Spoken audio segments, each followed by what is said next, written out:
नागपुर के प्रसिद्ध वोकहार्ट अस्पताल ने फिर एक बार मृत व्यक्ति का पैसों के लिए शव रोका। सदर निवासी प्रकाश जानियानी नामक व्यक्ति को 6 दिन पहले वोकहार्ट अस्पताल में कोरोना का इलाज करने के लिए भर्ती किया गया था।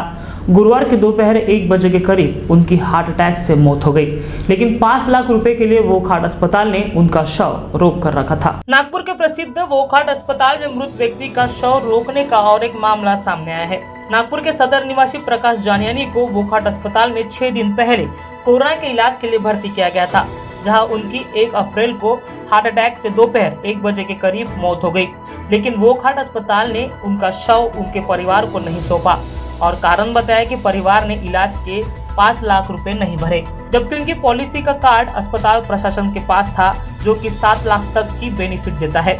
बावजूद इसके परिजनों ने अस्पताल में 70,000 रुपए भरे और बाकी क्लेम इंश्योरेंस से मिलने वाला था। बावजूद इसके उनके शव को वोकहार्ट अस्पताल ने रोक कर रखा और बॉडी को 7 घंटे अपने कब्जे में रखा। धर्मपेट जोन के सभापति सुनील हिरनवार के दबाव बनाने के बाद अस्पताल को अंडरटेकिंग लिख कर बॉडी रिलीज करनी पड़ी। मेरा नाम हरप्रीत है, मेरे चाचा जी थे प्रकाश जानियानी। आज सुबह 11 बजे उनकी डेथ हुई है कार्डियक अरेस्ट से। उनको हमने 6-7 दिन पहले जो है वो कोविड केस में उनको एडमिट किया था। तो कोविड केस में एडमिट करने के बाद आज सुबह जो है इन्होंने हमें डिक्लेयर किया कि भी उनको जो कार्डियक अरेस्ट आ गया सुबह सुबह, बल्कि कल तक वो ठीक थे। अब इनकी क्या लापरवाही हुई है शाम को हमें मालूम नहीं, या रात को क्या, वो रात भर सारी रात तड़फते रहे। वो हमें फ़ोन करके बता रहे थे कि उनकी पीठ में पेन हो रहा है, उनको तकलीफ़ जा रही है। तो मगर सुबह इनका फ़ोन आता है कि भी हमने इनको रात में भी बहुत कोशिश किया कि इनको हम इंटीमेट करें कि भैया आपको पेन किलर दीजिए, आप जो उचित है वो कार्रवाई करिए, मगर इन्होंने कोई किसी भी टाइप की कार्रवाई की भी होगी तो हमें मालूम नहीं। मगर ये सुबह इनका फ़ोन आया कि भी 11 बजे जो है वो उनको कार्डियक अरेस्ट आया और एक्सपायर कर गया। 11 बजे से लेकर हमारे परिवार के एक आदमी के हम इतने परेशान हैं, सुबह से लेकर अपनी बॉडी के लिए हम इनके पीछे लगे हैं कि भैया आप बॉडी दीजिए। वो एनएमसी के जो इनको देनी थी कि जो भी है उस बॉडी को आप इतनी देर तक मत रखिए। हमारे परिवार का आदमी है, वो हमारे इमोशनल सेंटिमेंट्स जुड़े हैं उनके साथ। उसके बावजूद भी इनका कहना था कि आप पहले 5 लाख रुपए आप हमें जमा कराएं, फिर उसके बाद हम आपको बॉडी दे सकते हैं। बल्कि उनकी HDFC अर्गो की 8 लाख रुपये की पॉलिसी है जो कि इनके पास है, और मेडिक्लेम की जो पॉलिसी है, उस मेडिक्लेम की पॉलिसी में कोविड कवर है, सब कुछ कवर है। उसके बावजूद उनके पास होने के बावजूद इन्होंने हमें अभी तक जो है बॉडी वो नहीं दिया। इन्होंने जो हमें फ़ोन पे जो अभी तक कम्युनिकेट कर रहे थे कि आपका टोटल बिल जो है कुछ 5,80,000 के करीब का है। और अभी जब हमने सुनील हिरनवार साहब से मदद की गुहार की कि आप आइए हमें हेल्प करिए, तो इनके आने के बाद ये अभी हमें बोल रहे हैं कि आप हमें अंडरटेकिंग लिख के दे दीजिए कि आपके इतना बिल आप हमें सबमिट कर दे देंगे तो हम आपको बॉडी दे देंगे। और ये अभी जो हमें बिल दे रहे हैं 1,38,000 की हमसे अंडरटेकिंग ले रहे हैं।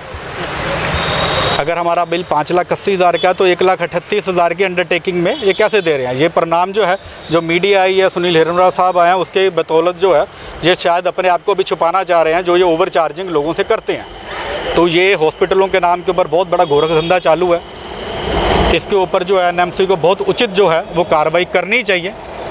हमारी यही प्रशासन से और मीडिया से रिक्वेस्ट है कि आप लोग इसके ऊपर कोई सीरियस एक्शन लीजिए, नहीं तो ऐसे हमारे जैसे बहुत से जो लोग हैं वो और आगे वाले समय में परेशान हो गए और इनका ऐसे जो गोरख धंधा है वो चलता रहे। यहाँ पर जो मुझे मालूम पड़ा प्रकाश जानियानी का निधन हो गया 2 बजे, और लेकिन इनको 6 बजे तक की बॉडी नहीं मिली। 5:30 बजे इन्होंने फिर भी संपर्क करके, मैंने प्रशासन से संपर्क किया, हॉस्पिटल के प्रशासन से संपर्क किया कि ये बॉडी क्यों नहीं दे रहे। तो बोले 5 लाख जमा करेंगे, इनका बिल पेंडिंग है, अभी तक के बिल का इशू हुआ नहीं है, तो जब तक के बिल का इशू कंप्लीट होगा हम बॉडी दे नहीं सकते।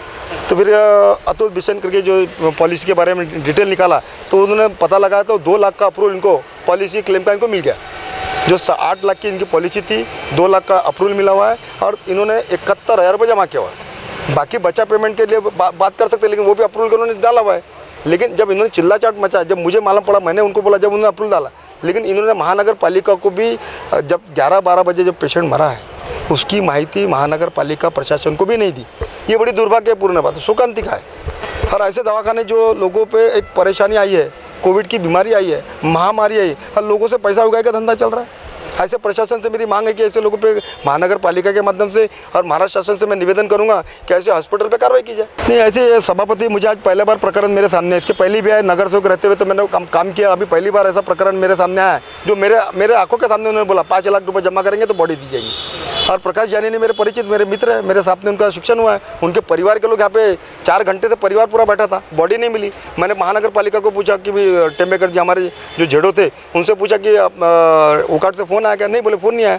जबकि डेथ होने के बाद में महानगर पालिका को इन्फॉर्म करना डॉक्टर और प्रशासन का काम है, जिम्मेदारी। उन्होंने अभी तक इन्फॉर्म नहीं की और अभी 8 बज गए, घाट बंद हो गया, बॉडी भी नहीं मिली और उसका अंतिम संस्कार भी नहीं हुआ। ऐसे पैसे के लिए एक परिवार जो परेशानी में है उसको और परेशान करना है दवाखाने वालों का चल रहा है। ऐसे प्रशासन से मांग रहे हैं ऐसे दवाखानों पे कार्रवाई करो। HDFC अर्गो का कैशलेस पॉलिसी है जिसमें इनका 8 लाख तक कवर है, ठीक है। 2 लाख रुपए का ऑलरेडी 31 तारीख को कवर आ चुका है, 71,000 ये जमा कर चुके हैं, ठीक है। ये 5 लाख का डिमांड कर रहे हैं पिछले 5 घंटे से। जब हमने थोड़ा सा ऊंची आवाज़ में चढ़ के बात किया तो इन्होंने ये घोषित किया कि हम अंडरटेकिंग में आपको बॉडी दे देंगी। जब आपको अंडरटेकिंग में बॉडी ही देना था तो 5 घंटा 6 घंटा परिवार का क्यों वेस्ट किया? हमें अंतिम संस्कार करने के लिए मौका क्यों नहीं दिया इन्होंने? और जब अंडरटेकिंग दिया तो उस पर 1,38,000 ही लिखा है, वो भी पेन से लिखा हुआ है, जबकि पूरा अंडरटेकिंग आपने प्रिंट करके दिया हुआ है।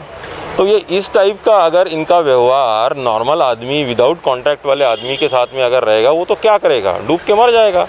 तो प्रशासन ने ऐसे हॉस्पिटल्स के ऊपर में कार्रवाई करनी चाहिए। नागपुर में जब से कोरोना के मामले बढ़ते जा रहे हैं तभी से प्राइवेट अस्पताल का लुटारू और अमानवीय चेहरा सामने आ रहा है। वोकार्ड अस्पताल ने इससे पहले भी पैसों के लिए शव को रोका था। शव रोकने का ये दूसरा मामला वोकार्ड अस्पताल में सामने आया है। प्राइवेट अस्पताल की मनमानी और दादागिरी हम इस घटना से समझ सकते हैं कि इन प्राइवेट अस्पतालों को किसी का खौफ नहीं, वो चाहे जो कुछ कर ले उन पर कोई कार्रवाई नहीं हो रही है। कहीं न कहीं मनपा प्रशासन भी इन प्राइवेट अस्पतालों को शह देने का काम कर रही है, वरना इतनी हिम्मत इन प्राइवेट अस्पताल में कहां से आती है जो मृत व्यक्ति का शव रोक देते हैं। लगातार प्राइवेट अस्पतालों का लुटारू चेहरा महाराष्ट्र टीवी 24 ने लोगों के सामने रखा, लेकिन मनपा प्रशासन है कि नींद से जाग ही नहीं रहा या फिर जागना ही नहीं चाहता है। वैसे भी एक कहावत फिलहाल मनपा के लिए सटीक बैठती है कि सोते हुए को जगाया जा सकता है, लेकिन जो सिर्फ सोने का नाटक कर रहा हो उन्हें नहीं जगाया जा सकता।